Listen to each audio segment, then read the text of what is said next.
काय चाललंय काय चाललंय पोरानो? राम लक्ष्मणाचं रावणाची वाट पाहत होतो आम्ही.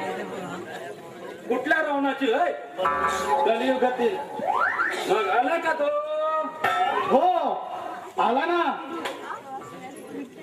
कुठे आहे? दिसत नाही ना. आमच्या समोर आहे. काय माझी टिंगल करताय का पोरानो? हं? अरे तुम्हाला काही कसं काय कळत नाही? छे छे छे छे छे छे. हल्लीची पोरं फारच बिघडत चालली आहे बघा. हं?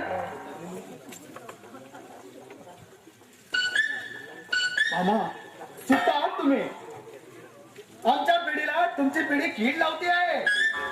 शिव शिव शिव शिव.